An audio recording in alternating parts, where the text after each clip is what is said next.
सरकार दिव्यांगों के लिए आरक्षित पदों को भरने के लिए विशेष भर्ती अभियान शुरू करने जा रही है। मुख्यमंत्री भगवंत मान ने सामाजिक न्याय और बाल कल्याण विभाग की समीक्षा बैठक में ये जानकारी दी। उन्होंने कहा कि विभिन्न विभागों में दिव्यांगों के खाली पदों के बैकलॉग की पहचान की गई है। अब तक सीधी भर्ती में 1754 पदों और पदोन्नति के 556 पदों की पहचान की गई है। आम आदमी पार्टी ने न्यू दिल्ली म्यूनिसिपल काउंसिल उपाध्यक्ष और बीजेपी नेता कुलजीत सिंह चहल के खिलाफ शिकायत दी। इसमें कहा गया कि कुलजीत अपने पद का दुरुपयोग कर रहे हैं और सरकारी मशीनरी का इस्तेमाल कर होर्डिंग और बैनर के जरिए अरविंद केजरीवाल के खिलाफ प्रोपेगेंडा फैला रहे हैं।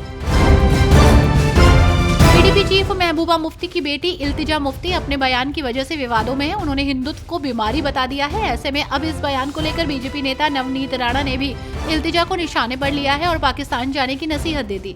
नवनीत राणा ने कहा कि महबूबा मुफ्ती की बेटी ने कहा है कि हिंदुत्व एक बीमारी है।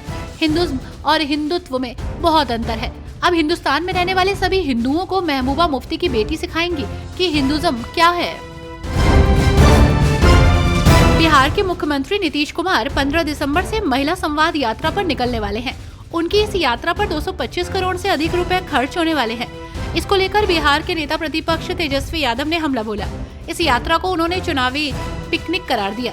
कई सवाल भी उठाए। सीएम की यात्रा पर कहा कि छात्राओं और महिलाओं के लिए जमीन पर कुछ नहीं, लेकिन प्रचार के लिए अरबों रुपयों को लुटाया जा रहा है। भाजपा के संबित पात्रा ने मुजफ्फराबाद सीट से एआईएमआईएम के ताहिर हुसैन को मैदान में उतारने को बड़ी साजिश और हिंदुओं के लिए खतरा बताया। साथ ही उन्होंने ये भी कहा कि आपको इस मुद्दे पर अपना रुख स्पष्ट करना चाहिए। ताहिर हुसैन आपके पूर्व पार्षद और गोधरा मामले में आरोपियों में से एक है। नाबालिग से दुष्कर्म के मामले में आजीवन कारावास की सजा काट रहे आसाराम को हाईकोर्ट ने 17 दिन की पैरोल दी है। इन 17 दिन में 2 दिन आने जाने का इंक्लूड किया गया है। इसके बाद माना जा रहा है कि आसाराम 15 दिसंबर तक इलाज के लिए महाराष्ट्र के माधवबाग अस्पताल के लिए जोधपुर से रवाना हो सकते हैं। इस समय आसाराम जोधपुर के लिए आरोग्य अस्पताल में इलाज ले रहे हैं। वे वहां पर एडमिट हैं। आम आदमी पार्टी के सांसद संजय सिंह ने भाजपा पर शाहदरा और आरके पुरम विधानसभा क्षेत्रों में 3800 से ज्यादा मतदाताओं के नाम वोटर लिस्ट से हटाने का गंभीर आरोप लगाया। आप नेता और राज्यसभा सांसद संजय सिंह ने कहा कि भाजपा चुनाव आयोग के साथ मिलकर बेईमानी का सहारा लेकर आपसे दिल्ली का चुनाव लड़ना चाहती है। हिंदू समाज ने बांग्लादेश में अल्पसंख्यकों के खिलाफ हिंसा को लेकर जम्मू में विरोध प्रदर्शन किया। उन्हें नारे लगाते और तख्तियां पकड़े देखा गया।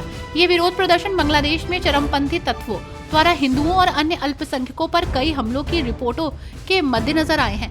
गौरतलब है कि ढाका में एक हिंदू पुजारी चिन्मय कृष्ण दास को हिरासत में लिए जाने के बाद जमानत देने से इनकार किए जाने के बाद विरोध प्रदर्शन तेज हो गया है।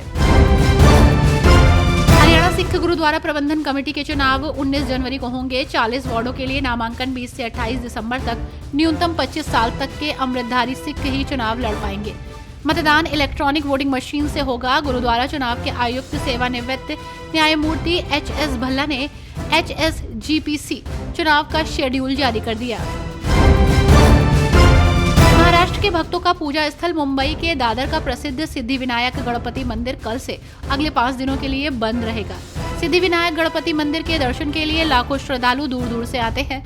सिद्धिविनायक मंदिर 14 दिसंबर से 18 दिसंबर तक 5 दिनों के लिए भक्तों के दर्शन के लिए बंद रहेगा। 19 दिसंबर को दोपहर से भक्त सिद्धिविनायक की छवि के दर्शन कर सकेंगे।